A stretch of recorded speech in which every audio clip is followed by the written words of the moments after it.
হাশরের ময়দানে আল্লাহ রাব্বুল আলামিন ফেরেশতা দিয়ে আমলনামা দিয়ে দিবেন হাতে হাতে, আর বলা হবে ধরো ধরো তোমার আমলনামা, ধরো তোমার আমলনামা তুমি নাও। ইকরা কিতাবাকা, ইকরা কিতাবাকা, তোমার আমলনামা তুমি পড়ো।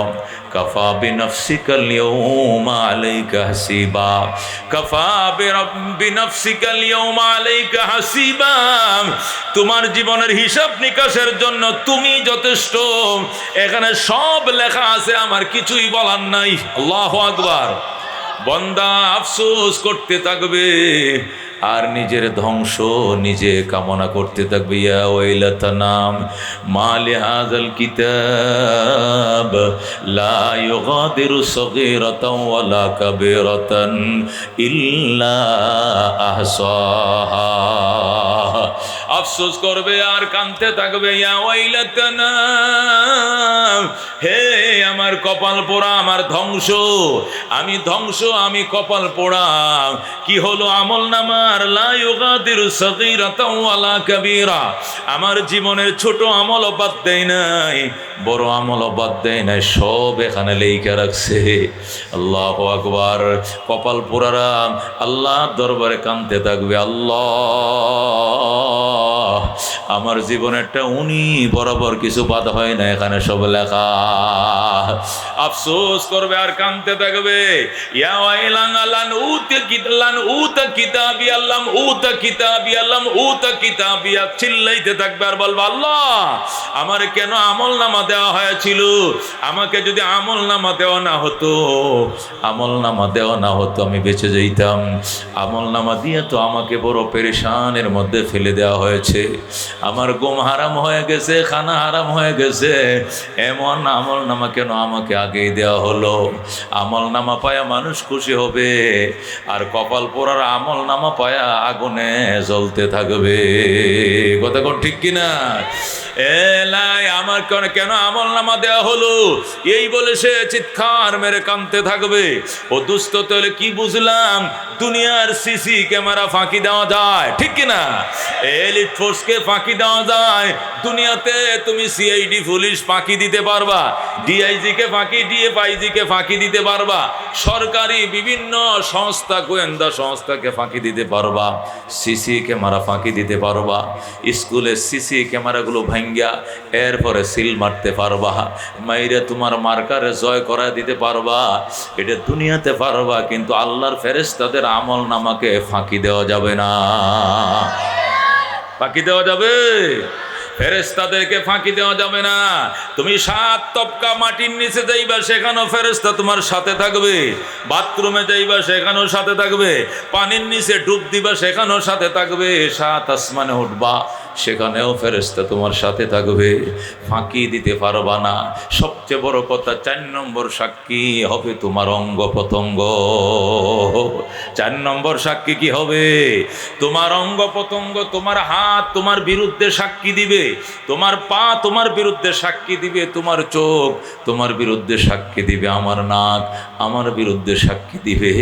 আল্লাহু আকবার। আল্লাহ পরিষ্কার বলবেন, আলিয়াউমা নাখতিমু আলা আফওয়াহিহিম, আলিয়াউমা নাখতিমু আলা আফওয়াহিহিম ওয়া তুকাল্লিমুনা আইদিহিম ওয়া তাশহাদু আরজুলুহুম বিমা কানু ইয়াকসিবুন। বলেন আল্লাহু আকবার।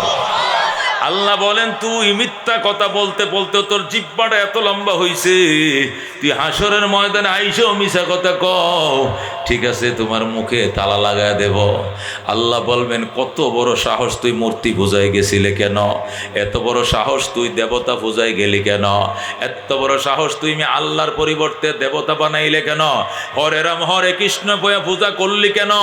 এদেরকে তোরা নিজের হাতেই বানাইছস, নিজেই মাটি দিয়ে বানাই, আবার কেমনে দেবতা বানাইলি? এরা কেমনে তোর খোদা হয়? তুই তো তারে বানাইছস, সে তো তোরে বানায় নাই। খোদা তো তোরে বানানোর কথা ছিল, কিন্তু তুই বানাইছস তারে, সে আবার তোর খোদা কেমনে হয়? আল্লাহু আকবার। যখন যুক্তি দিয়ে আল্লাহ জিজ্ঞাসা করবেন তখন সে উত্তর দিতে পারবে না, তখন বলবে আল্লাহে রব্বিনা মা কুন্না মুশরিকিন। আল্লাহর কসম খায়া বলবে, আল্লাহ ওগো রব, আপনার শপথ করে বলছি আসলে শিরিক করি নাই, শিরিক করি নাই, মিশা কথা, আমি শিরিক করি নাই। আল্লাহ বলবেন এত বড় সাহস, মিথ্যা কথা বলতে বলতে তোর স্পর্ধা এত বেড়ে গেছে, আমার সামনে উনি মিথ্যা কথা বলবে। ফেরেশতার এদিকে আয়, এই ঠোঁটের নিচে দেয়া ছিদ্র কর, উপর দেয়া ছিদ্র কর, তালা লাগা, ধরে আল্লাহু আকবার। তখন ঠোঁটের মধ্যে এদিক দিয়ে ছিদ্র করবে, ওই দিক দিয়ে ছিদ্র করে বলবে তালা লাগা, তালা, মোটা তালা আনবে, আইনা লাগাবে, লাগায় তালাবদ্ধ করে বলবে এবার এবার আল্লাহু আকবার। কান কথা বলবে, চোখ কথা বলবে, হাত কথা বলবে, পা কথা বলবে, মুখ কথা বলা বন্ধ করে দিলাম, আল্লাহু আকবার। তখন প্রত্যেকটা অঙ্গ প্রত্যঙ্গ বন্দার বিরুদ্ধে সাক্ষী দিবে। তখন বন্দা কানবে, আল্লাহ যার জন্য করলাম চুরি সেও ডাকে সুর। কথা ঠিক না? যারে চুরি করে নিয়ে খাওয়াইতে চাইছিলা, যে বুড়ি মোটা করতে চাইছিলা, ওই বুড়ি তোমার বিরুদ্ধে সাক্ষী দেবে। এই অঙ্গ প্রত্যঙ্গই তোমার বিরুদ্ধে রাজ সাক্ষী হবে। কথা কোন ঠিক কিনা? আল্লাহ বলবেন তোর এত বড় সাহস, তুই আমার নামে কসম খায় বলতেছিস আল্লাহ রাব্বিনা মা কুন্না মুশরিকিন, ও আমার প্রতিপালক আপনার জাতে কসম খায় বলছি শিরিক তো করি নাই। আল্লাহ বলবেন আল-ইয়াওমা নাখতিমু আলা আফওয়াহিহিম ওয়া তুকাল্লিমুনা আইদিহিম ওয়া তাশহাদু আরজুলুহুম বিমা কানু ইয়াকসিবুন। ওই সময় বান্দা ওই সময় নিরুপায় হয়ে কানবে আর বলবে আয়া ওয়াইলাতানা, হায় আমার কপাল পোড়া, আমার ধ্বংস। ওই সময় নিজের ধ্বংস নিজে কামনা করবে, নিজের উপরে নিজে বিরক্ত হয়ে যাবে, নিজের গায়ের মাংসগুলো কামড়ায়া শেষ করে ফেলাইবে, হাতের গোশতগুলো কামড়ায়া দরমজা বানায় ফেলাইবে, নিজের বিরুদ্ধে নিজে বৎসনা করবে। যেরকম নাউজুবিল্লাহ। এই জন্য দোস্ত, জমিন কিন্তু সাক্ষী আছে, ফেরেশতাও কিন্তু আছে পিছনে সাক্ষী, আমল নামাও কিন্তু লাগা আছে, অঙ্গ প্রত্যঙ্গ কিন্তু সাথে আছে। গুনাহ করতে বড় সাবধান, সাবধান থাকবেন তো ইনশাআল্লাহ। আল্লাহ, ইয়া আল্লাহ, গুনার ভয় অন্তরে ঢুকিয়ে দাও, তোমার ভয় আমাদের অন্তরে ঢুকিয়ে দাও। আল্লাহ, সিসি ক্যামেরার ভয় অন্তরে ঢুকিয়ে দাও। যেরকম আমি মাহতারাম হাজরিন, এই জন্য উলামায়ে কেরাম কাঁপতে থাকে আর আল্লাহ দরবারে কাঁদতে থাকে। আল্লাহু আকবার। না আমেরিকা না লন্ডন সে হো উলফত, না আমেরিকা না লন্ডন সে হো উলফত, মুঝে উশাকে কাবা কর খুদায়া, না জাফা সে না জার্মান সে হো নিসবত, হামে ইশকে মদিনা কর খুদায়া। ইয়া আল্লাহ, জাপান জার্মানের মহব্বত আমার অন্তরে নাই, আমেরিকা লন্ডনের মহব্বত আমার অন্তরে নাই, মদিনার মায়া ঢুকাও, কাবার প্রেম ঢুকায়া দাও, তোমার প্রেমে আমাকে মজায়া দাও। আল্লাহু আকবার। আল্লাহর বন্দারা কাঁদতে থাকে, আগারে এক তো নেহি মেরাম তো কোই শাই ভি নেহি মেরি, जो तो मेरा तो सब कुछ मेरी, फलक मेरा ज़मी मेरी, अगर एक तो नहीं मेरा तो कोई शय भी नहीं मेरी, जो तो मेरा तो सब कुछ मेरी, फलक मेरा ज़मी मेरी।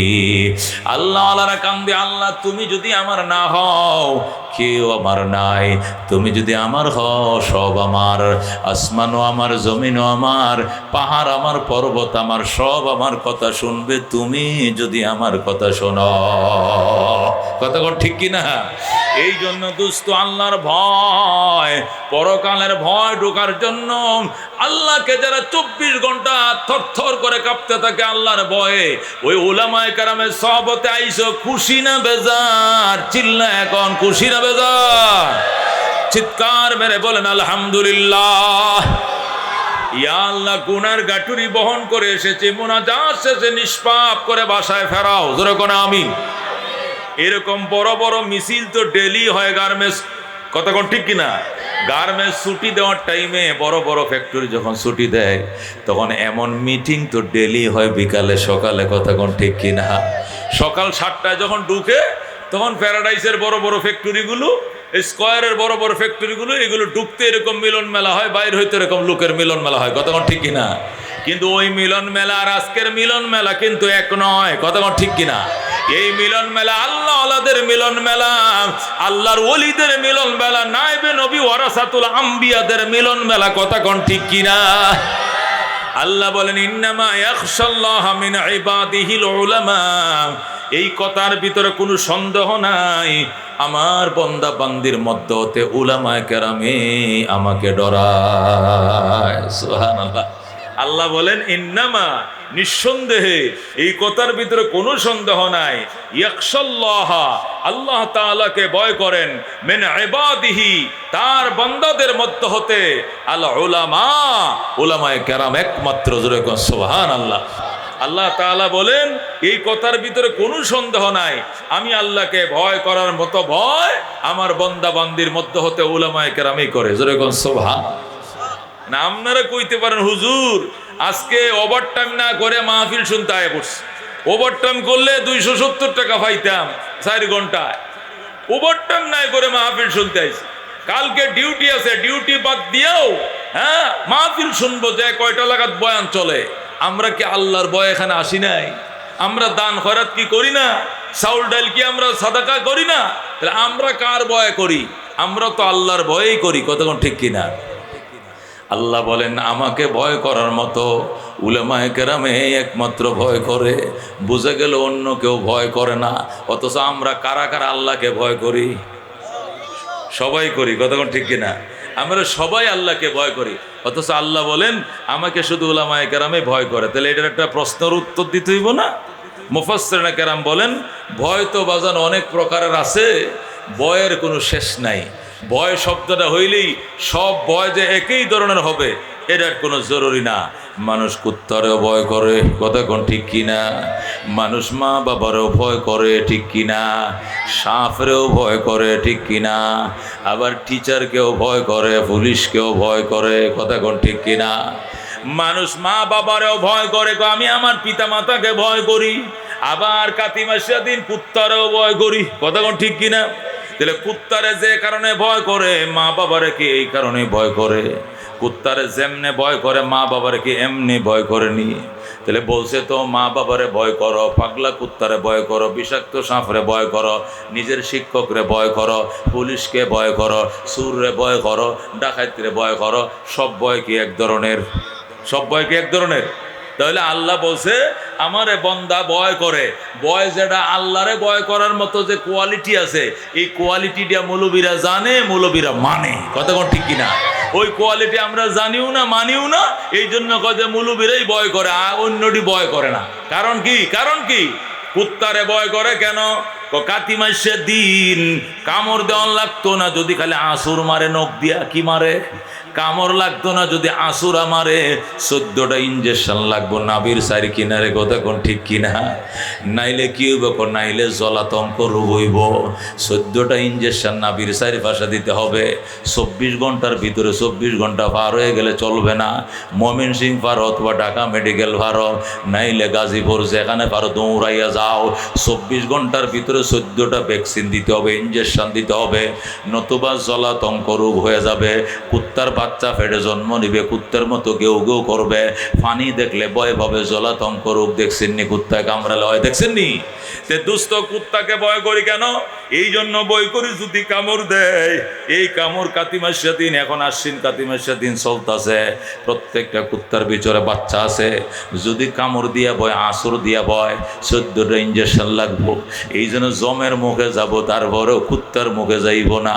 কিন্তু মা বাপরে কি জন্য ভয় করে? মা বাবা কামড় মারেনি, পেটে বাচ্চা হয়নি, জলাতঙ্ক রোগ হয়নি। মা বাবারে ভয় করে কেন? উনি আমার মা, উনি আমার বাবা। আমার মা বাবার মিলনে আমি দুনিয়া দেখছি। গায়ের চামড়া দিয়া যদি মা বাবারে জুতা বানায় দেই আর বলি মা এই জুতাটি আমি আমার গায়ের চামড়া দিয়ে অর্ডার দিয়ে বানায় রাখছি, তুমি পড়ো মা। ও মা, এই চামড়াটি তোমার দিলাম, আল্লাহ তুমি এই জুতাগুলো পরো, আমার গায়ের চামড়া দিয়ে বানাইছি, তবু গো এক ফোঁটা দুধের দাবি আদায় হবে না। কথা কন ঠিক কিনা? তাহলে মা বাবারে ভয় করে যে কারণে, কুত্তারে ভয় করে অন্য কারণে। কথা কোন ঠিক কিনা? দুইটার ভয়ের কোয়ালিটি এক নয়। ও দুষ্ট, সাপ ভয় করে কেন? সাপে কামড় দিলে যদি উজা পাইতে দেরি হয়, সাপে কামড় দিলে যদি উজা পাইতে দেরি হয়, তাহলে কাম শেষ, ধ্বংস হয়ে যাইবা। ওই পাহাড় থেকে উজা আনতে আনতে তুমি দুনিয়াতে চলে যাইবা। এই জন্য যেখানে শুনছে দাঁড়ায় সাপ আছে, মাচ্চ হাফ আছে, বিষাক্ত সাপ আছে, গো আমি নাই, আমি নাই দুস্থ, মাফ আছে, দু আছে, এই পথ দিয়ে জীবনও যাইতাম না। এই রাস্তা দিয়ে বাসা ভাড়া নিয়েছিলাম, এখান থেকে আগামী মাস থেকে বাসা বাদ দিয়ে অন্য রাস্তায় বাসা ভাড়া নিব। এই রাস্তায় নাকি সাপ থাকে রাত্রিবেলায়। এ দুস্থ শিক্ষকরে ভয় করে কেন? আমি আলিফ বাসা জানতাম না, শরীয় সরায় চিনতাম না, ABCDও জানতাম না। এই শিক্ষকের কাছে যাইয়া ভর্তি হওয়ার পর আমার উস্তাদ আমার লেখাপড়া শিখাইছেন, আমি মূর্খ ছিলাম, আমার শিক্ষিত বানাইছেন। আমার গায়ের চামড়া দিয়ে জুতা বানা দিলেও তার আক্ষরিক শিক্ষার ঋণ পরিশোধ হবে না। এই জন্য শিক্ষকরে দেখলে সম্মান করে, চেয়ার থেকে দাঁড়ায় পড়ে, রিস্কার থেকে নাইমে যায়, হুন্ডা থামায় দাস আদাব স্যার আদাব সালাম দেয়, মুসলমানরে সালাম দেয়। আর শিক্ষক যদি হিন্দু হয় তবু আদাব দেয়, তারপরেও সে শিক্ষকরে সম্মান করে। কথা কোন ঠিক কিনা? এ দুস্থ দুনিয়াতে শিক্ষকের ভয় এক ধরনের, সাপের ভয় আরেক ধরনের, কুত্তার ভয় আরেক ধরনের, মা বাবার ভয় আরেক ধরনের, পুলিশের ভয় আরেক ধরনের। আল্লাহ বলে আমার ভয় আরেক ধরনের। আমার ভয় এটা উলামায়ে কেরাম জানে, উলামায়ে কেরাম মানে, অন্য কেউ মানে না। ঠিক কিনা? এক লোক আমার কাছে আইছে, হুজুর ইটালির থেকে বিষয় আইছে। আমি কয় টাকা লাগবো? কয় মোটামুটি 16 লাখ টাকা দিছি, আরো দিতে হইব। কি এর? হোটেলের ভিসা। তা এখন আমার কাছে কিনলে দোয়াল লেগাইছো? দোয়া তো আছেই হুজুর। আরেকটা ঘটনা কি, এখন আমার নাকি দাড়িটি চাচ্ছেলে তুই দাড়ি কি করতে হবে? ইটালি দূতাবাসে দাঁড়াইলে টিকেটের জন্য দাড়ি দেখলে হয়তো বা এই জঙ্গি টঙ্গি নানান করে নাও দিতে পারে, সন্দেহ আছে। এই জন্য দাড়িটা এটা কাটা জায়েজ হবে কিনা, এই জন্য আপনার কাছে আইসি। আপনি তো আমগো মসজিদের খতিব সাহেব প্রায় অনেক বছর ধরে, এই হিসাবে আপনার কাছ থেকে ফতুয়াটা, আপনি আমার দুঃখ দুর্দশাটা বুঝবেন, আর তো কেউ বুঝতো না, যেহেতু আপনি আমার মুসল্লি। 16টা টাকা লাগছে, আমি ঘর বাড়ি বেচে দিছি। এখন আমি খালি যাওয়া পর্যন্ত দাঁড়িয়ে চাচ্ছিলাম, পরে হেন যাইয়া ফুরান হয়ে গেলে আল্লাহ চাইতো রাখবো, আর যদি ওই দেশে রাখা না যায়, বাংলাদেশে চলে আয়া পরে আবার নতুন করে দাঁড়িয়ে রাখবো। এটা জায়েজ হইব কিনা? আমি কইলাম তো তুমি কি মনে করো? কয় এটা তো আমি বুঝি না, এই জন্য আপনার কাছে আইছি। আমি তুই কি কথাটা আমার মুখে শিখাই দিতেছস, যাতে আমি তোরে কই যে হ্যাঁ আপাতত কাইটেলা, পরে এবার রাখিস, এটা বলার জন্য তুই আইসস? কই এরকম একটা সাহস তো কম না তোর। হ্যাঁ পাগল, ইটালির ভিসা নয়, ইটালির রাজা যদি আমাকে বানানো হয় আর বলে অলিউল্লাহ তোকে ইটালির প্রেসিডেন্ট বানানো হবে, শুধুমাত্র দাড়িটা ক্লিন শেভ করতে হবে, আর কিচ্ছু লাগতো না, শুধু দাড়িটা সাজবে, সোজা নিয়ে তোরে প্রেসিডেন্টের গদি বসা দেওয়া হবে। ইটালির গদির উপরে বাম পায়ে লাথি মারা দিব, পয়গম্বরের কলিজায় ফোঁস দিতে পারবো না। কথা কোন ঠিক কিনা? এই জন্য দুস্থ পাবলিকের দিনদারি আর মৌলবীদের দিনদারি রাত দিন বেশ কম। কথা কোন ঠিক কিনা? এই জসিম, হেতের নাম কিতা? জসিম। এই জসিমে আমি যখন তারায় দিলাম, সে চলে গেল, কিছুদিন পরে শুনি সে দাড়ি কাটতেই গেছে, যেরকম নওজুবিল্লাহ। সে ইটালি গেছে, ইটালি থেকে আইসে, আর ডরে আমার সাথে দেখা করে না, জুতা দিয়ে দিব আমারে। দাঁড়িয়ে এখনো রাখে নাই। মৌলবীরা এটা কোনোদিন পারতো না, একটা হাক্কানি আলেম কোনোদিন পারতো না। কথা কোন ঠিক কিনা? এই জন্য আল্লাহ বলছে ইন্নামা ইয়াখশাল্লাহ মিন ইবাদিহিল উলামা, আমি আল্লাহকে ভয় করার মতো ভয় আমার বান্দা বান্দীদের মধ্যে হতে উলামায়ে কেরামই করি। কথা কোন ঠিক কিনা? ইলম আর দুনিয়ার শিক্ষার মধ্যে বেশ কম আছে, খুব ভালো করে বুঝেন। এলেম বলা ওই জ্ঞান, কোন এলেম বলা ওই জ্ঞান যে জ্ঞানের বাড়ি লৌহে মাহফুজে। কোথায়? আর বিদ্যা বলে ওই জ্ঞান যে জ্ঞানের বাড়ি মাটিতে। কোথায়? মাটিতে। কতক্ষণ ঠিক কিনা? এলেম বলা হয় আল্লাহ রসুলের প্রদত্ত জ্ঞানকে, আর জ্ঞান বলা হয়, বিদ্যা বলা হয়। নজরুল ইসলামে লেখছে, খাইরুল ইসলামে ভরে, রবি ঠাকুরে লেখছে, কবি ঠাকুরে লেখে, জসিমউদ্দিন লেখছে, করিমউদ্দিনে ভরে। এটাকে বলে বিদ্যা। কতক্ষণ ঠিক কিনা? বিদ্যা আর এলেমের ভিতরে পার্থক্য আছে। দুনিয়ার বিদ্যাকে নিয়ে এলেমের সাথে লাগায়েন না। একটাই কইতেছে, হুজুর আমার ছেলেকে MBA BBA করার জন্য অস্ট্রেলিয়া পাঠাইতেছে, একটু মোনাজাত দিয়ে নামাজের পরে। আমি বললাম 1000 টাকা লাগবে, নাহলে মোনাজাত দিতাম না। কিয়া হুজুর? আমগো ইমাম আচ্ছা, এই ফালতু দুনিয়ার মোনাজাত দিয়ে আমগো 2 পয়সা লাভ হইব বেটা। কিয়া নবী কইছেন না যে জ্ঞান অর্জন করার জন্য শুধু সিনে যাও? এটা তো হাদিসের উপর আমি আমল করতেছি। আচ্ছা আরাম দাদা, নবী কি ওই তোর ABCD শিখতে যাইতে কইছে না? হ্যাঁ, আগডুম বাগডুম গোড়াটুম সাজে ডাকডুল বাজে, এই হাওরুটি কাঁচামরিচ বিলাতি বিস্কুট শিখতে কইছে না কোরআন হাদিসের এলেম শিখতে বলছে? যেরকম আল্লাহু আকবার। নবী বলছে উতলুবিল ইলমা ওয়ালাউ কানা বিসিন। শরীয়তের এলেমের কথা যদি শুনো সিনে আছে, তাহলে ওই দূর দেশে যায় হইলো এলেম শিখবা, তারপর এলেম থেকে দূরে থাকবা না। যেরকম সুবহানাল্লাহ। এটা তোমার আগডুম বাগডুম শিখতে সিন যাইতে কয় নাই নবী, বাঁচানি। ও আচ্ছা, আমি তো মনে করছিলাম এলেম মানে শিক্ষা। তা আমরাও তো শিক্ষিত মানুষই, তো আমি তো, তোরাও কি আলেম? তোরতে কেউ 2 রাকাত নামাজ পড়ো, তোর পিছনে মুসারের ঘরের মুসার তোর ইমাম বানায় কি 2 রাকাত নামাজ পড়বো কেউ পিছনে? আলেম পিছে খুঁজে নামাজের জন্য। কতক্ষণ ঠিক কিনা? এরা ও তর্জমা করে, কয় এলেম মানে বিদ্যা। আমি তো বিদ্যাওয়ালা, আমি তো অনার্স মাস্টার্স কমপ্লিট করছি, তাহলে আমিও তো আলেম। হ্যাঁ, তো তর্জমা করিও না বাজান। আলেম বলা হয় যার ভিতরে কোরআন সুন্নাহর জ্ঞান আছে। বিদ্যা বলা হয় যার ভিতরে রবি ঠাকুর, কবি ঠাকুর, জসিমউদ্দিনের জ্ঞান আছে। আমি হব সকালবেলার পাখি, সবার আগে কুসুম বাগে উঠবো আমি ডাকি, সুচ্চি মামা জাগার আগে উঠবো আমি জেগে, হয়নি সকল ঘুমোয় এখন মা বলবেন ডেকে। এটা কি এলেম না বিদ্যা? বিদ্যা। আলহামদুলিল্লাহি রাব্বিল আলামিন আর রহমানির রহিম মালিক ইয়াউমিদ্দিন। এটা কি? এটা কি এলেম? একটু বুঝছেন? এলেম আর বিদ্যার মাথা পার্থক্য বুঝেন। এলেম বলা হয় জ্ঞানকে, যে জ্ঞান জ্ঞানীকে পাহারা দেয়। জ্ঞানীরা কি দেয়? পাহারা দেয়। বিদ্যা ওই জ্ঞানকে বলে জ্ঞানীকে পাহারা দিতেও পারে, নাও দিতে পারে। কতক্ষণ ঠিক কিনা? এলেম আপনাকে পাহারা দিবে। একটা আলেমের নফস যদি বুদ্ধি দেয় সিনেমা দেখতে যা, একবার নফসে বুদ্ধি দিবে, 1000 বার তেলা এলেমে বাধা দিবে, যাইস না যাইস না যাইস না, তুই মুলবি, মান যাইবো, ইজ্জত যাইবো। কতক্ষণ ঠিক কিনা? একবার শয়তানে ধোঁকা দিবে, একবার বন্ধু বান্ধবে ধোঁকা দিবে, 1000 বার তার এলেমে বাধা দিবে, তারা পাপ কাজ করাইতে দিবে না, দিবে না, দিবে না। কতক্ষণ ঠিক কিনা? কিন্তু বিদ্যায় বাধা দিতে পারে, নাও দিতে পারে। কতক্ষণ ঠিক কিনা? ঠিক কিনা? আমার এক পরিচিত প্রফেসর, প্রফেসর কলেজ টিচার, সে আমার সামনে পড়ছে 3 কোয়ার্টার পড়া, শুক্রবারের দিন। তাও কি বারে? শুক্রবারের দিন জুমার নামাজের পরে হাফ প্যান্ট ভিন্দে ঘুরতেছে। আমার তো মাথা নষ্ট হয়েছে দেখিয়া, আমার ভাইয়ের রক্ত মাথা। জুমার নামাজ পড়ো নাই? শরীর খারাপ হচ্ছে। হাই কি শরীর খারাপ? শুক্রবারের দিন, নাউজুবিল্লাহ মিন জালিক। জুমার অবস্থা খবিসের করে খবিস, ও যে শরীরটা খারাপ, বেশি খারাপ। তো শরীর খারাপ তো রুডে হাঁটস কেমনে? ও সিগারেটের নিশা ঢুকছে, সিগারেট কিনতাম যাই। তো তুই ল্যাংটা কিনলে কাকো? ল্যাংটা না তো, এটা 3 কোয়ার্টার হুজুর। এটা তো বর্তমানে এটা একটা আপডেট পোশাক। বুঝুন কথা, এটা বলে আপডেট পোশাক। তুমি কি গার্মেন্টসে চাকরি করো? কয় না, আপনি জানেন না আমি কলেজ টিচার। তো কলেজ টিচার, তুই টিচারই তো আধা ল্যাংটা। তোর পোলাপান যেটা তোর কাছে পড়বে, এটা তো পুরাই ল্যাংটা থাকবো। তোর কাছে শিখবে নাকি?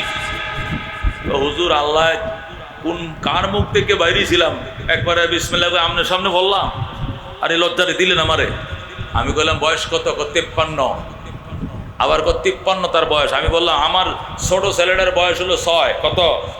6 বছর বয়স। নুরানিতে পড়ে। কিতে পড়ে? শরীর পাক, জামা পাক, জাগা পাক, 17 টাকা অক্তসিনা, কেবলামুখী হওয়া, নিয়ত করা, দাঁড়ায়া নামাজ পড়া, কেরাত পড়া, রুকু করা, সজদা করা, আখিরি বৈঠক, আহকামার কাম 13 ফরজ। কটা শিখছে? কটা শিখছে? আহকামার কাম 13টা ফরজ শিখছে।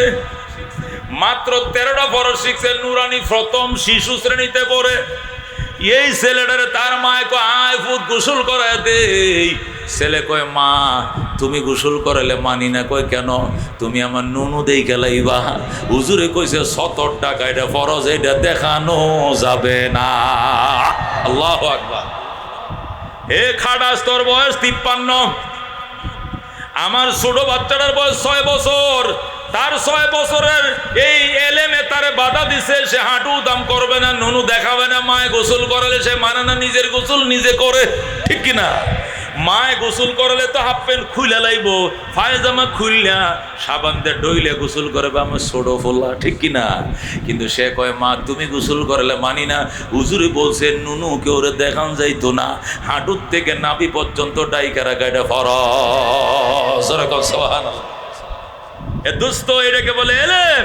আলেমকে ফাহারা দেয়, কিন্তু দুনিয়ার বিদ্যা ফাহারা দিতেও পারে, নাও দিতে পারে। ভালো ফ্যামিলি হইলে, ইসলামিক ফ্যামিলি হইলে জেনারেল লাইনে পড়লেও দেখা যায় ফরস্টর ডাক্কা ডুক্কা রাখে, কিছু কিছু আছে, কিন্তু অধিকাংশ ল্যাংটা। কথা কোন ঠিক কিনা? এ দোস্ত, এই জন্য এলেম আর বিদ্যার পার্থক্য বলতেছিলাম, বুঝতে হবে। এলেম আর বিদ্যার আরেকটা পার্থক্য হলো, খেয়াল করে শুনেন। এলেম শিখলে নবীর ওয়ারিস হওয়া যায়, বিদ্যা শিখলে নবীর ওয়ারিস নয়। কথা ঠিক কিনা? যারা আলেম এরা নবীর ওয়ারিস, কিন্তু যারা বিদ্যা শিখে ওরা কি নবীর ওয়ারিস না। কথা ঠিক কিনা? এলেম আর বিদ্যার আরেকটা পার্থক্য শুনেন। এলেম, আল্লাহু আকবার, এলেম আলেমের কাছে থাকবে কতদিন? জীবনে, মরণে, কবরে, মিজানে, ফুলসিরাতে, জান্নাতে যাওয়ার পরেও সাথে থাকবে। জোরে কোন সুবহানাল্লাহ। কিন্তু বিদ্যা মওতের বিছানার আগ পর্যন্ত থাকবে, এরপরে বিদ্যা বুদ্ধি সব উড়াল দিয়ে চলে যাবে, একটা শরীয় সরায়াও সিনার ভিতরে থাকবে না। খুব ভালো করে বুঝেন, খুব খেয়াল করে বুঝেন কথাটা, অন্য আনমনা হবেন না, অন্য মানসিকতা আমার দিকে খেয়াল করে শুনেন। এলেম বলা হয় সাথে থাকবে কতদিন? মরণের আগেও সাথে, মরণের পরেও সাথে, কবরেও সাথে, মিজানেও সাথে, ফুলসিরাতের সাথে, জান্নাতে যাওয়ার পরেও সাথে। আল্লাহু আকবার বলেন। কিন্তু দুনিয়ায় ঢাকা বিশ্ববিদ্যালয় প্রফেসর ছিলেন, গাজীপুর ইংলিশ টিচার ছিলেন, অমুক ছিলেন, টমুক ছিলেন। এই ইংলিশ টকিং কতক্ষণ থাকবে? আজরাইল ঘরে ঢোকার আগ পর্যন্ত থাকবে। যখন আজরাইল ঘরে ঢুকবে আর ঘরটা দেখবেন যে নড়তাছে, আর আপনি তো বুঝবেন ঢুকে পড়ছে, আইসে পড়ছে পরোয়ানা অ্যারেস্ট করার জন্য, তখন দেখবেন এখান থেকে দুনিয়ার যত বিদ্যা আছে সব উড়াল দিয়ে চলে যাবে, একটা শরীয় সরায় থাকবে না, সব চলে যাবে।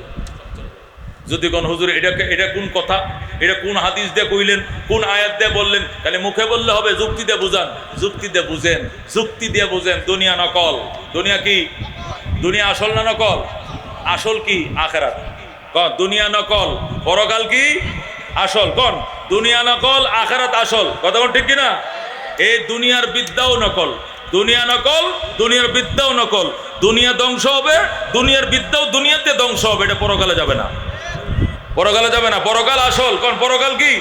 আসল। এলেম আসল, আসল জিনিস আসল দেশে চলে যাবে। যেরকম আল্লাহু আকবার।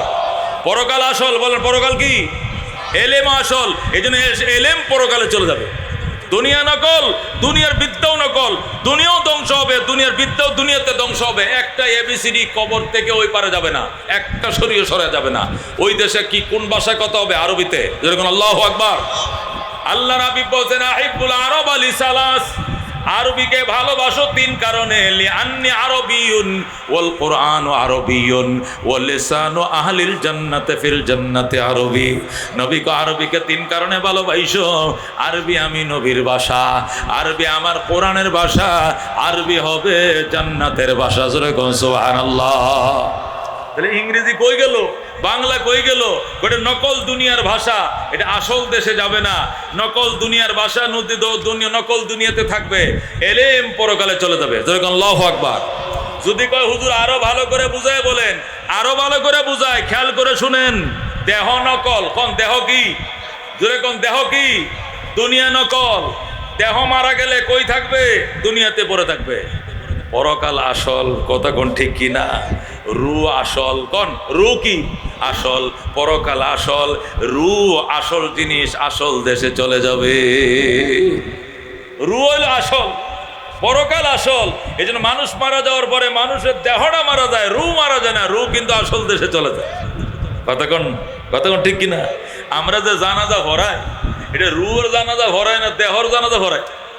আমরা যে দাফন করি, রুরে দাফন করি না দেহরে দাফন করি? কারে দাফন করি? দেহরে দাফন করি, দেহরে মাটির তলে দাফন করি। রুরে দাফন করতে পারবো না কেন? রুরাল দিয়ে চলে গেছে। রু যদি জান্নাতের আত্মা হয় তাহলে চলে গেছে ইল্লিনে, আর যদি আত্মাটা জাহান্নামের আত্মা হয় চলে যাবে সিজ্জিলে। কথা কোন ঠিক কিনা? ইল্লিন জান্নাতের একটা এলাকার নাম, সেখানে সব জান্নাতি আত্মাগুলো জমা হবে, পাখির কাবারে জান্নাতের আকাশে উড়াল দিতে থাকবে। সুবহানাল্লাহ। সিজ্জিল জাহান্নামের একটা এরিয়ার নাম, জাহান্নামী আত্মাগুলো সেখানে জমা হবে, দুনিয়াতে থাকবে না, উড়াল দিয়ে চলে যাবে। ওইটার ধরতেও পারবা না, দাফনও করতে পারবা না। ধরছি দেহ, দাফন করছি দেহ, দেহ নকল, দুনিয়া নকল, নকল দেহ, নকল দুনিয়াতে থাকবে। রু আসল, পরকাল আসল, পরকালে রু উড়াল দিয়ে চলে যাবে। কথা বুঝতে পারছে? ঠিক তদ্রুপ, ঠিক তদ্রুপ দুনিয়া নকল, দুনিয়ার জ্ঞানও নকল, দুনিয়ার জ্ঞান দুনিয়াতে থাকবে, কিন্তু পরকাল আসল, পরকালের এলেম আসল, এলেম পরকালে চলে যাবে কেমনে? আল্লাহ নবী বলেন ইউকালু লিসাহিবিল কোরআন, জান্নাতের গেইটে কোরআনওয়ালাকে ডেকে বলা হবে ইকরা, পড়ো, ওয়ারতাকি, চড়ো, ওয়ারাত্তিল, সুন্দর করে পড়ো, কামা কুনতা তুরাত্তিলু ফিদ দুনিয়া, দুনিয়াতে যেরকম লম্বা বাড়ি মদ গুন্না সহকারে স্পষ্ট করে পড়তা, এইভাবে তুমি পড়ো। কি হবে?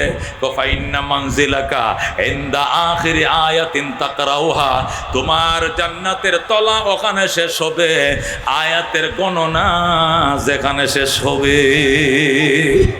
তুমি যদি ৬৬৬৬ আয়াত পড়ো, তোমার জান্নাতের তালা হবে ৬৬৬৬ তলা। যেরকম আল্লাহু আকবার। তাহলে তাকে যে বলা হবে ইকরা, পড়ো, ইউকালিলু সাহিবুল কোরআন, কোরআনওয়ালাকে বলা হবে পড়ো। কেমনে পড়বে? কোরআন শরীফ দিয়ে দিবেনি সাথে, কোরআন শরীফ দিয়ে দিছেননি সাথে, তাহলে পড়বে কেমনে? তার যে আত্মাটা উড়াল দিছে, আত্মার সাথে তার এলেমটাও, সিম কার্ডটাও সে লগে নিয়ে গেছে। যেরকম সুবহানাল্লাহ। দেহটা হইলো মোবাইল, দেহটা কি? মোবাইল, আর আত্মাটা হইলো সিম কার্ড। মোবাইল কোনো কারণে পানিতে ভরে নষ্ট হয়ে গেছে, টেহান গায়ে নষ্ট হয়ে গেছে, আসার গায়ে নষ্ট হয়ে গেছে, ওগা নতুন মোবাইল কিনেও সিমটা ঢুকাই দিলে আগের মতো আবার 4GB আয় করবো। কতক্ষণ ঠিক কিনা? যা হিস্টোরির ভিতরে আছে এখন নামের লিস্টি শুদ্ধা সব আইসে পড়বে। কতক্ষণ ঠিক কিনা? আল্লাহু আকবার। দুনিয়ার এই যে দেহটা হইলো মোবাইল, এই দেহটা ধ্বংস হয়ে গেছে জাগ্গা, কিন্তু আত্মা নামক সিমটা আছে, ওই সিমটা নিয়ে পরকালে আরেকটা দেহ বানাইয়া নতুন দেহ মোবাইলের সাথে যখন আত্মা সেট করে দিবে, আবার অটোমেটিক 30 পারা কোরআন টাস টাস করে আইসা যাবে। যেরকম আল্লাহু আকবার। তাকে বলো আল্লাহু আকবার, আল্লাহু আকবার। ঘরে ঘরে জালো, ঘরে ঘরে জালো, ঘরে ঘরে যাও, নারে তাকবীর। ভাইজান এখন কি বুঝছেন আপনারা? বুঝছেন? দুনিয়া নকল, দুনিয়ার জ্ঞান নকল, নকল জ্ঞান নকল দেশে থেকে যাবে, পরকাল আসল, পরকালের এলেম আসল, এলেম পরকালে সাথে চলে যাবে। এই জন্য একটা আলেম ফুলসিরাতের ব্রিজের উপরে আলেমেই থাকবে। ফেরেশতারা বলবে মৌলানা সাহেব উড়েন ব্রিজের উপরে, মৌলানা সাহেব উড়েন। এটা আলেম যদি চিল্লায়ও যায়, কাকরাইল যাইলে ওরা আলাদা বলবে উলামাদের খিত্তায় বসেন আপনি। কতক্ষণ ঠিক কিনা? বিশ্ব ইস্তেমা যাইবেন, দেখবেন হেদেও সেখানেও মৌলবীদের কি খিত্তা আলাদা, আলেমদের খিত্তা আলাদা, ওখানে বসেন। আল্লাহ তাআলা উলামাদেরকে আসরের ময়দানে আলাদা উঠাবেন। জোরে করে আল্লাহু আকবার। এই জন্য দোস্ত, এই আলেম বানানোর জন্য, কোরআন সুন্নাহর জ্ঞানের তালিম অব্যাহত রাখার জন্য আল্লাহ নবী মক্কা শরীফ সাহাবায়ে কেরামকে নিয়ে বসলেন। নবী বললেন সাহাবায়ে কেরাম তোমরা বসো, আমার উপর যে কোরআন নাজিল হতে শুরু করেছে এটা আলাদাভাবে তোমাদেরকে চর্চা করাইতে হবে। যারা লিখতে পারো লিখে নিবা, যারা লিখতে পারো না তারা মুখস্থ করে নিবা। আমার হাদিসগুলোকে আলাদা তোমরা লিখবা, কোরআন আলাদা লিখবা। এই চর্চার জন্য আমি একটু জায়গা দরকার, আমি মাদ্রাসা করব।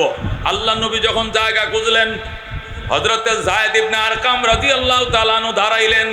দাঁড়ায় বলেন ইয়া রাসূলুল্লাহ, ইয়া হাবিবাল্লাহ, আমি আমার বাবা আরকাম ইবনে আবিল থেকে ওই সফা পাহাড়ের পাশে একটু জায়গা পাইছি, এখানে ঘর বানাইতে চাইছিলাম। আমি নিজে থাকার জন্য আমি বাহিরে তাঁবুর মধ্যে থাকবো। আমি আমার বাবার থেকে পাওয়া এই জমিনকে মাদ্রাসার জন্য অক্ষ করে দিলাম। জোরে বল সুবহানাল্লাহ। এই দারে আরকাম, হযরতে আরকাম ইবনে আবিল উনি মারা গেলে ওনার ছেলে যায়েদ ইবনে আরকাম রাদিয়াল্লাহু তাআলা আনহু এই দারে আরকাম, যারা আরকাম ইবনে আবিল থেকে যায়েদ ইবনে আরকাম পাইছিলেন, নবীকে দিয়া দিলেন। আল্লাহ নবী মক্কায় মাদ্রাসা বানাইলেন। এখানে 13 বছর শিক্ষা দীক্ষা হয় মাদ্রাসায়, কওমি মাদ্রাসা। 13 বছর ছিল মক্কায় দারে আরকামে কওমি মাদ্রাসা। নবী বানাইছেন। কে বানাইছেন? নবী বানাইছেন। নবী প্রিন্সিপাল, নবী প্রতিষ্ঠাতা। আবু বকর, ওমর, উসমান, আলী তারা ছাত্র। কথা বল ঠিক কিনা? কোরআন তাদের সিলেবাস, হাদিস তাদের কি সিলেবাস। নবী প্রতিষ্ঠাতা প্রিন্সিপাল, নবী প্রতিষ্ঠাতা প্রিন্সিপাল। আবু বকর, ওমর, উসমান, আলীর ছাত্র। কোরআন হাদিস হলো সিলেবাস, কওমি মাদ্রাসা। কথা বল ঠিক কিনা? এটা 13 বছর পর্যন্ত ছিল। এরপরে নবী হিজরত করে মদিনায় চলে গেলেন।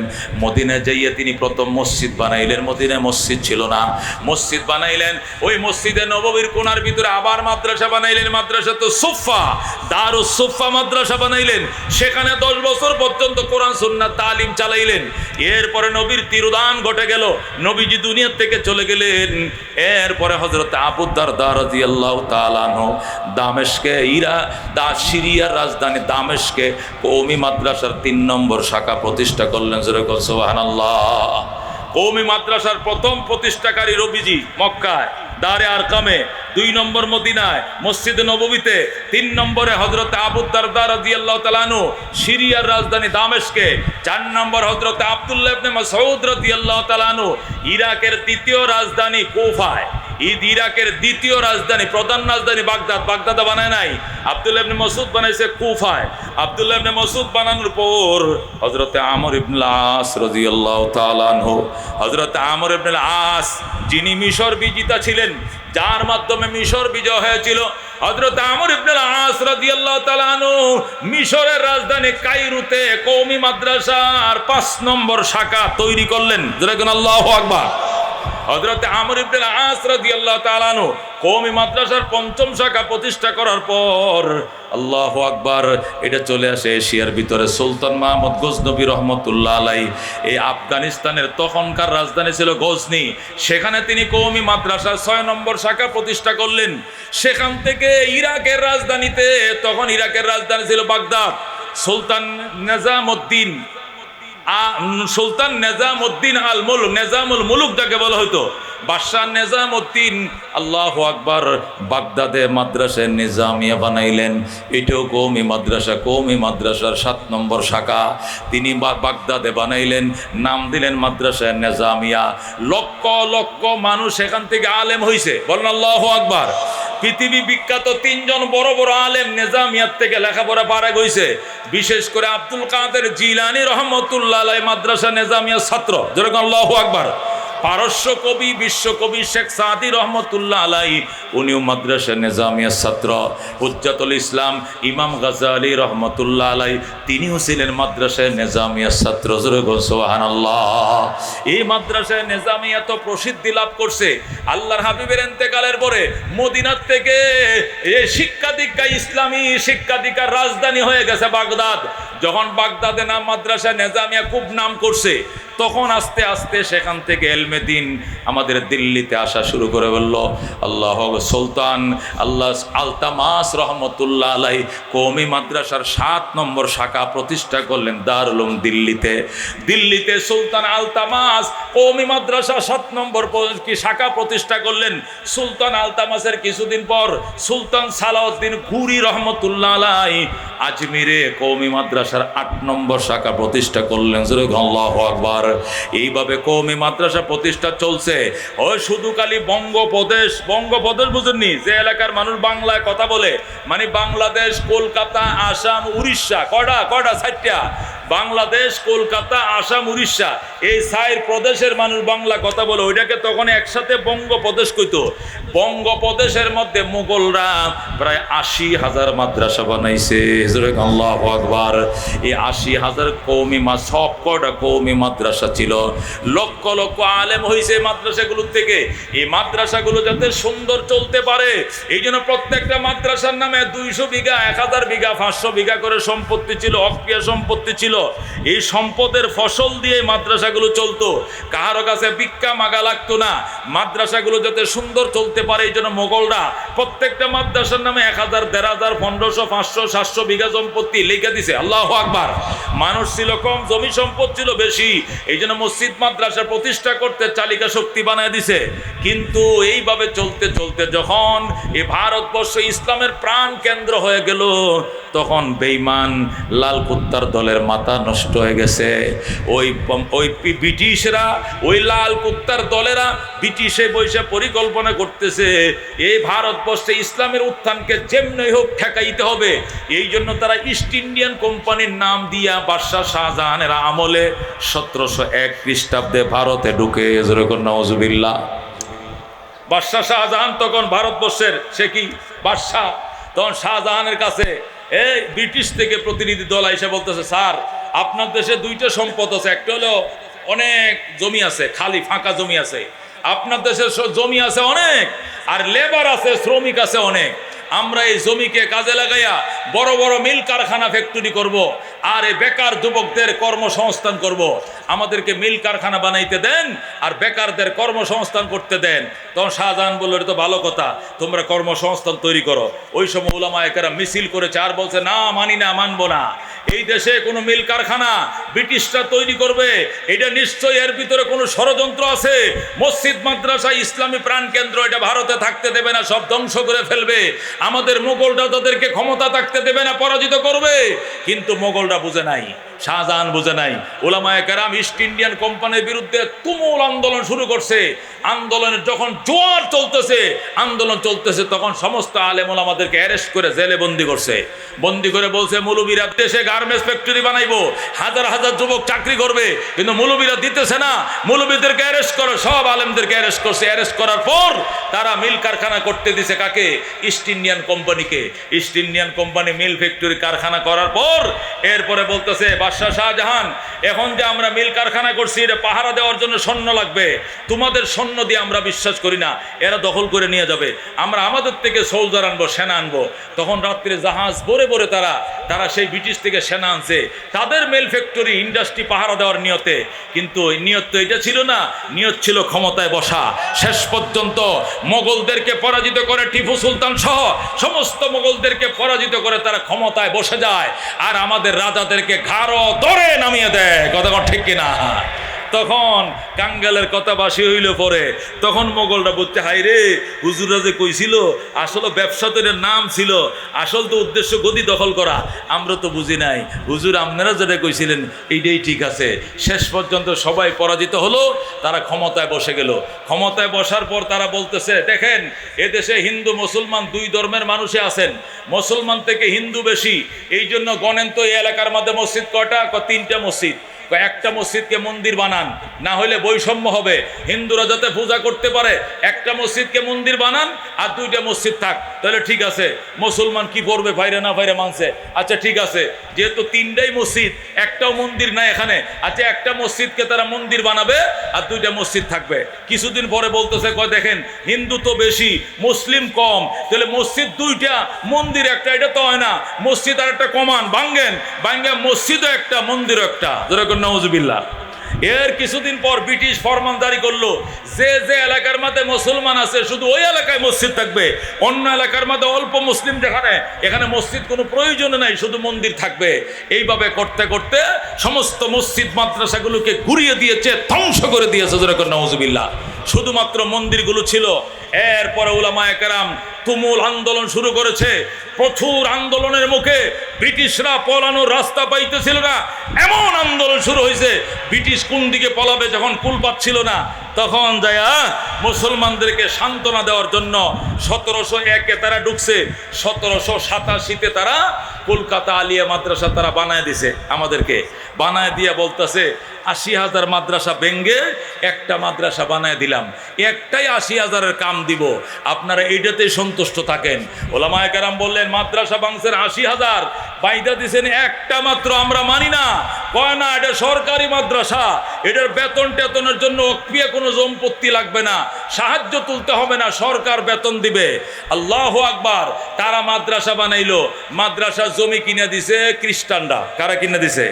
কলকাতা আলিয়া মাদ্রাসা জমি দিয়েছে খ্রিস্টানরা, বিল্ডিং বানায় দিয়েছে খ্রিস্টান, প্রিন্সিপাল খ্রিস্টান, সিলেবাস তৈরি করে খ্রিস্টান, বেতন দেয় খ্রিস্টান, বন্ধ করে খ্রিস্টান, খুলে খ্রিস্টান। এটা কি মুসলমানের মাদ্রাসা না ইসলামের গোড়া কাটার মাদ্রাসা? গোড়া কাটার মাদ্রাসা। যে মাদ্রাসা বানায় খ্রিস্টানে, যে মাদ্রাসা বানায় খ্রিস্টানে, বেতন দেয় খ্রিস্টানে, প্রিন্সিপালও খ্রিস্টান। কলকাতা আলিয়া মাদ্রাসার একটানা 25 জন প্রিন্সিপাল ছিল খ্রিস্টান। জোরে কর নাউজুবিল্লাহ। একটানা কতজন প্রিন্সিপাল ছিল? একটা প্রিন্সিপাল কয়দিন থাকে? 27টা দিন থাকে। একটা প্রিন্সিপাল কতদিন থাকে? যতদিন চাকরি থাকে এতদিন সে প্রিন্সিপাল থাকে। কথা ঠিক কিনা? নাহলে বদলি না করা বন্ধ থাকে। 2-5 বছর তো থাকে। তো 25টা প্রিন্সিপাল যদি 5 বছর করে থাকে, 5-25 কত? 125 বছর যে মাদ্রাসার প্রিন্সিপাল ছিল খ্রিস্টান। এই আলিয়া মাদ্রাসা তোমার আমার ইসলামের জন্য বানাইছে না, গোড়ার ডিমের জন্য বানাইছে মিয়া। ইসলামের গোড়া কাটার জন্য বানাইছে। কথা ঠিক কিনা? এই আলিয়া মাদ্রাসা বানানোর পরে উলামায়ে কেরাম বলেন আমরা এটা মানি না। যে মাদ্রাসা জমি দিয়েছে খ্রিস্টানরা, প্রিন্সিপাল খ্রিস্টান, বেতন দেয় খ্রিস্টান, সিলেবাস দেয় খ্রিস্টান, আমরা এই মাদ্রাসা মানি না। তুমুল আন্দোলন শুরু হলো। তখন তারা বললো আরে বাবা লেখাপড়া করতে দেন, দেখেন ভালো ছেলে হয় কিনা। পরে উলামায়ে কেরাম নীরব হয়েছে। নীরব হইয়া 1787-তে বানাইছে, 1866 পর্যন্ত অপেক্ষা করছে। মানে 79 বছর বন্ধ দেখছে। দেখার পরে দেখতেছে এই আলিয়ার থেকে বের হইয়া অর্ধেকটি নামাজ পড়ে, অর্ধেকটি পড়ে না, অর্ধেকটি দাড়ি কাটে, অর্ধেকটি রাখে না, অর্ধেকটি বইয়ে মতে, অর্ধেকটি খাড়ায় মতে, অর্ধেকটি পাঞ্জাবি পরে, অর্ধেকটি স্কুলের মতো প্যান্ট শার্ট পরে। কতক্ষণ ঠিক কিনা? আলিয়া মাদ্রাসা অবস্থায় কিনা? কতক্ষণ এই কিনা? এই সবটি কি পাঞ্জাবি পরে, শার্ট প্যান্ট, সবটি কি দাড়ি রাখে, সবটি কি সুন্নাহ মতো চলে? কারণ এগুলো তো মুসলমানে বানায় নাই, আলেম ওলামা বানায় নাই, ইমানদারে বানায় নাই, বেঈমানরা বানাইছে মাদ্রাসা। কতক্ষণ ঠিক কিনা? যা হইতেছে এইটাই তো বেশি হইতেছে। কতক্ষণ ঠিক কিনা? এইটুকু তো হওয়ার কথা ছিল না। আমারা যদি এক হিন্দু ভদ্রলোক টাকা দেয়, হিন্দু ভদ্রলোক মসজিদ বানায় দেয়, এরপরে গো হুজুর আপনারা নামাজ পড়েন, এটা কেমন মসজিদ হইব? কতক্ষণ কেমন মসজিদ হইব? নামাজটা কেমন নামাজটা হবে? এরপরে উলামায়ে কেরাম যখন 1866 খ্রিস্টাব্দে আসলো, উলামায়ে কেরাম বলল 80 বছর অপেক্ষা করেছি, রেজাল্ট ভালো নয়, দাড়ির সংখ্যা কম, নামাজের সংখ্যা কম, পাঞ্জাবের সংখ্যা কম, এলেমের পরিমাণ কম, বগাত এলেমের মালিক হতে পারে না। আমরা এই সান্তনার মাদ্রাসা মানি না। আমরা ওই দারে আর কামে নবী যে মাদ্রাসা বানাইছিলেন, আবু দারদা যে মাদ্রাসা বানাইছিলেন, আব্দুল্লাহ ইবনে মাসউদ যে মাদ্রাসা বানাইছিলেন, ওই মাদ্রাসা আমরা চাই। মাদ্রাসা নেজামিয়া চাই। খ্রিস্টান ইহুদি নাসারাদের আলী আমরা চাই না, চাই না, চাই না। আল্লাহু আকবার।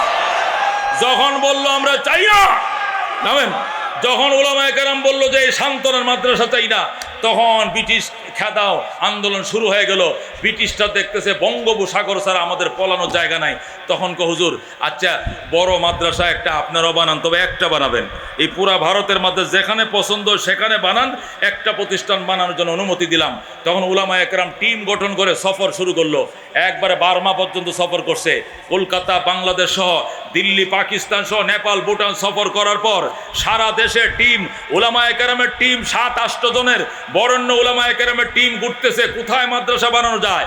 নবীর আদলে, নবী যে মাদ্রাসা বানাইছিলেন সেই আদলে আবার কওমে মাদ্রাসা বানানো হবে। তখন উলামায়ে কেরাম সফর শুরু করলেন। সফর শুরু করতে করতে করতে এক পর্যায়ে ইউপিতে গেলেন। কোথায় গেলেন? ইউপি। ইউপি মানে কি? উত্তরপ্রদেশে। ইউপিতে যায়া সাহারানপুর জেলায়, কথাগণ কই গেলেন? সাহারানপুর জেলায়। ইউপি উত্তরপ্রদেশের সাহারানপুর জেলায় দেওবন নামক গ্রামের মধ্যে একটা মাটির মসজিদ ছিল, 7টা মসজিদ কয়। ওই মসজিদের কাছে গেছে। যাওয়ার পরে উলামায়ে কেরাম সফর করতে করতে ক্লান্ত হয়ে গেছে। পুরা ভারতে দৌড়াইতেছে কোথায় মসজিদ মাদ্রাসা বানানো যায়। নবী যে মাদ্রাসা বানাইছিলেন ওই মাদ্রাসা বানাবে। ইহুদিদের আলিয়া মাদ্রাসার উপরে আমরা সন্তুষ্টি নয়। নবী যে মাদ্রাসা বানাইছিলেন ওই সিলসিলায় আবার মাদ্রাসা প্রতিষ্ঠার জন্য সাহারানপুর জেলায় দেওবন নামক গ্রামে 7টা মসজিদে হযরত সাব্বির আহমদ উসমানী রহমতুল্লাহ আলাই, আল্লাহু আকবার, কাসেম নানতুবি রহমতুল্লাহ আলাই সহ একদল বিদগ্ধ উলামায়ে কেরাম রাত্রিবেলা সেখানে শুইলেন, ইস্তেখারার দোয়া পড়ে শুইলেন, তাহাজ্জুদের নামাজ পড়ে শুইলেন, সেহরি খায়া শুইলেন। এরপরে রাত্রে স্বপ্ন দেখতেছেন আল্লাহর হাবিব সাল্লাল্লাহু আলাইহি সাল্লাম হাজির। জোরে আল্লাহু আকবার। রাহমাতুল লিল আলামিন সাল্লাল্লাহু আলাইহি সাল্লাম আয়েশা কইতেছ কাসেম নানতবি আয়, এক হাতে কাসেম নানতবিরে ধরছে, আরেক হাতে নবীজি লাঠি নিচে হাতে নিয়া লাঠি দিয়ে দাগ দিছে আর বলছে আমি দাগ দিয়ে গেলাম এই এলাকায় সকালবেলা ঘুম থেকে উইঠাম আমি নবীর হাতের লাঠির ইশারা যেটুক পাইবা এতটুক কই দারুল উলুম দেওবন্দ মাদ্রাসার বাউন্ডারি বানাইবা। আল্লাহু আকবার। ও দোস্ত, যে কয়জন একসাথে শুইছিল সবাই স্বপ্ন দেখছে। সকালবেলা উঠে কো কি স্বপ্ন দেখলাম, কো কি দেখছেন, কো এই দেখছি, এই দেখো আমিও তো এইটা দেখছি, উনি কো আমিও তো এইটা দেখছি, উনি বলে আমিও তো একটাই দেখছি। সব যখন একটাই দেখছে তখন তারা এই জঙ্গল দিয়ে হাঁটা শুরু করলো আর দেখতেছে লাঙ্গল দিয়া দাগ দিলে যেরকম রেক পড়ে যায় পয়গম্বরের হাতের লাঠির ইশারা এরকম রেক পড়ে গেছে, যেরকম সুবহানাল্লাহ। ওই দারুল দেওবন্দ মাদ্রাসা এটা নবীর হাতের লাঠির ইশারার মাদ্রাসা। নবী জীবদ্দশায় যে মাদ্রাসা বানাইছিলেন, নবীর ইন্তেকালের পরেও রুহানি ভাবে পয়গম্বর স্বপ্ন যুগে আবার সেই কওমি মাদ্রাসা উদ্বোধন করে গেছেন, যেরকম সুবহানাল্লাহ। এই যে হইল দেওবন্দ মাদ্রাসা। ও দোস্ত, এই কথাগুলো কেন বলতে হয় এটা আপনাদেরকে বোঝানোর জন্য বলতেছি। এটা এই জন্য বলতে হয়, অনেকে প্রশ্ন করে কো হুজুর আমরা জেনারেল শিক্ষা একমুখী, আমাদের জেনারেল শিক্ষা কি বাংলা মাধ্যম হোক বা ইংলিশ মিডিয়াম হোক, ইংলিশ মিডিয়াম হোক বা বাংলা মিডিয়াম হোক, আমাদের জেনারেল শিক্ষা তো একমুখী, কিন্তু আপনাদের ধর্মীয় শিক্ষা দুই ধরনের কেন বলে কিনা? এই কথা কোন বলে কিনা? হুজুর আপনাদের ধর্মীয় শিক্ষা দুই ধরনের কেন? কিছু আলিয়া দাখিল ফাজিল আলেম কামেল আর কিছু কওমি কাফিয়া সরে বেকায়া মেশকাল জালালান দাওরা, কিছু কওমি কিছু আলিয়া। আমাদের জেনারেল শিক্ষা একমুখী, কিন্তু আপনাদের ধর্মীয় শিক্ষা দুইমুখী। কারণটা কি? কিছু কওমি কিছু আলিয়া, বলে কিনা? বলে কিনা? যত ফেরকা সব হুজুরগোর, আমরা তো শিক্ষাও এক, আমরা সব কিছু এক, কিন্তু হুজুররা শিক্ষাটাই হইলে দুই ধরনের। এইটা শোনো দোস্ত, এটা বোঝানোর জন্য বলছি আমাদের শিক্ষা একমুখী আগেও ছিল, একমুখী এখনো আছে, মাঝখানে দ্বিমুখী শিক্ষা ইহুদির বাচ্চারা বেঈমানের বাচ্চারা লাল কুত্তারা দিয়া গেছে।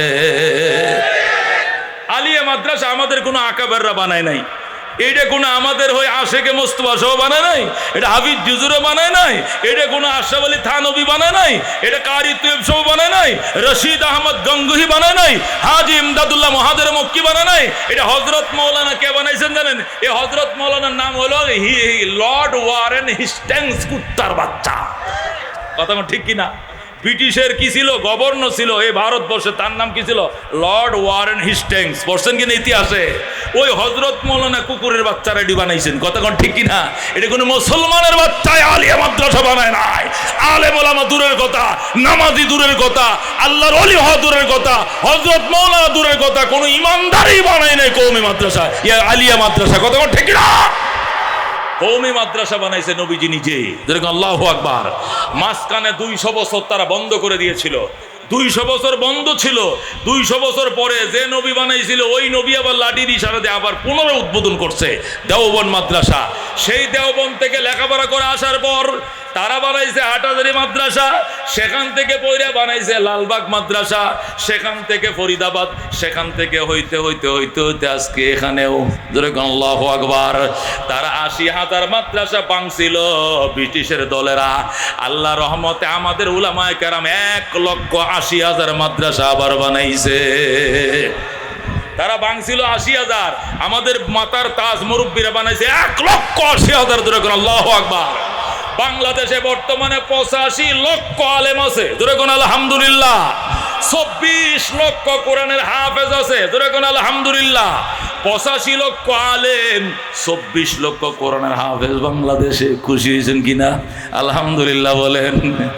রাজিনা কিসমাতাল জব্বার ফিনা লানা ইলমুন ওয়ালিল আদায়ে মালো ফাইন্নাল মা লা ইয়াফনা আন করিবিন ওয়া ইন্নাল ইলমা ইয়াবকা লা ইয়াসালু لقد زان البلاد ومن عليها إمام المسلمين أبو حنيفة فما في المشرقين له نذير ولا في المغربين ولا بكوفة জোরে কোন মারহাবা।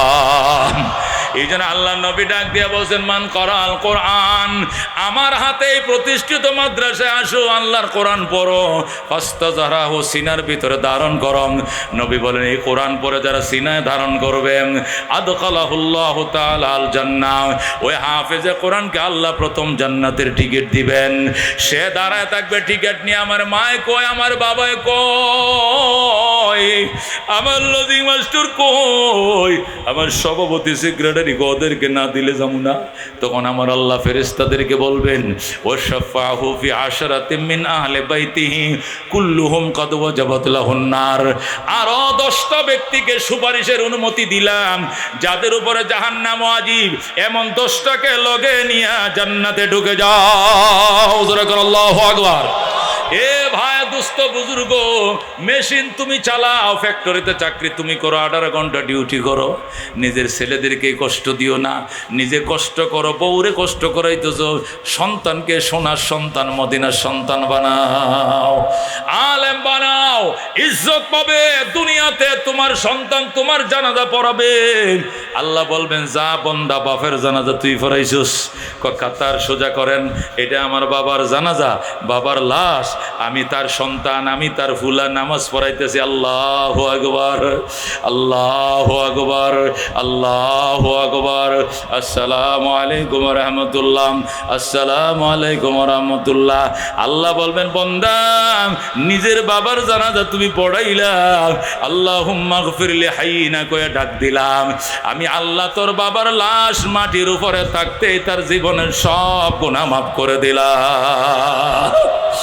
এই জন্য দোস্ত, এমপির বাবারই অহংকার নাই, মন্ত্রীর বাবারই অহংকার নাই, যে অহংকার, যে গর্ব, যে ভাগ্য আল্লাহ হাফেজের বাবাকে দান করেছে। কথা কোন ঠিক কিনা? হাফেজের বাবার কপাল দিয়া প্রধানমন্ত্রীর বাবার কপালে বাড়ি বড় সুরমার হয়ে যাবে। কথা কোন ঠিক কিনা? 17 বছর ক্ষমতা থাকার পর হাইরে ইজ্জত, রান্না করা ভাতটা পর্যন্ত খায়া যাইতে পারছে না। আয়ের মাছ দিয়ে কি দিয়ে না, টমেটো দিয়ে না কি দিয়ে ঝোল করছিল বলে শুনছি, আমি তো দেখি না, শুনছি আর কি। এটি ঢাকা বিশ্ব তো ফুলাবান্ডি খাইয়ালিস। আরে বেচারি আয়ের মাছটা বাগাইছে, নিজে বাগাইছে, তোরা এটি অন্তত খাইয়া যাইতে দিতে। 15টা বছর ছিল দেশের মধ্যে।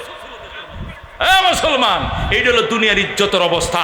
কাপড়টা বদলাইয়ে পারে নাই, এক কাপড়ে বিদেশ চলে গেছে। কথা ঠিক না? কিন্তু উলামায়ে কেরামকে আল্লাহ যে সম্মান দিবেন, হাসরের ময়দানে স্টেজ কায়েম করবেন। যেরকম আল্লাহু আকবার, স্টেজ কায়েম করে উলামায়ে কেরামকে সম্মান প্রদর্শন করবেন কে? আল্লাহ। যেরকম আল্লাহু আকবার। এই জন্য দুস্থ উলামায়ে কেরাম আল্লাহ তাআলা জমিনের মধ্যে শ্রেষ্ঠত্ব দান করেছেন। আল্লাহ বলেন, কুল হাল ইয়াস্তাবিল্লাযীনা ইয়ালামুন ওয়াল্লাযীনা লা ইয়ালামুন ইন্নামা ইয়াতাযাক্কারু উলুল আলবাব। এ রাসূল, আপনি জিজ্ঞেস করেন, যারা জানে এবং যারা জানে না তারা কি কোনোদিন সমান হবে? যারা ইলমে দ্বীন অর্জন করেছে এবং যারা করে নাই কোনোদিন সমান হবে না। আমার আল্লাহ বলছেন, যেরকম আল্লাহু আকবার। এই জন্য দুস্থ ভাইও, এই বানিয়ার ছালা দাওরা হাদিস মাদ্রাসা হাজার হাজার আলেম তৈরি করেছে, হাজার হাজার কোরআন হাফেজ তৈরি করেছে। এই এলাকার জন্য বড় নিয়ামত, বিশাল বড় নিয়ামত। ময়দানে মাশরে নাজাতের জন্য আল্লাহর হাবিব বলছেন, আল্লাহর কোরআনে আল্লাহ নিজে বলছেন, ওয়াবতাগু ইলাইহিল ওয়াসিলা ইয়া আইয়ুহাল্লাযীনা আমানুত্তাকুল্লাহ। ঈমানদারের আল্লাহকে ভয় করো। ওয়াবতাগু ইলাইহিল ওয়াসিলা, আল্লাহর কাছে ওসিলা তালাশ করো। ওসিলা কি? ওসিলা মানে মাজার নয়, ওসিলা লাল ফিতা নয়, ওসিলা শালু কাপড় নয়, ওসিলা কবর নয়। ওসিলা 4 জিনিসের নাম। কয় জিনিসের নাম? 1 নম্বর ওসিলা হলো কিতাবুল্লাহ, 2 নম্বর ওসিলা হলেন রাসূলুল্লাহ, 3 নম্বর ওসিলা হলো ইবাদাতুল্লাহ, 4 নম্বর ওসিলা হলো রিজালুল্লাহ। যারা কোন সুবহানাল্লাহ। মানুষ যখন নেক আমল করে অথবা বদ আমল করে, যাই করে না কেন, মানুষের পিছনে 4টা রাজ সাক্ষী থাকে। কয়টা রাজ সাক্ষী থাকে? কটা? 4টা। 1 নম্বর রাজ সাক্ষী হলো মাটি। কথা কোন ঠিক কিনা? কারণ মাটির সাথে মানুষের সাথে এমনি সম্পর্ক। মিনহা খালাকনাকুম ওয়া ফিহা নুঈদুকুম ওয়া মিনহা নুখরিজুকুম তারাতান উখরা। এই মাটি দিয়াই তোমাকে বানাইছি, এই মাটির ভিতরে তোমাকে পুঁতে রাখবো, এই মাটির থেকে আবার ময়দানে হাসরে তোমাকে উঠাবো।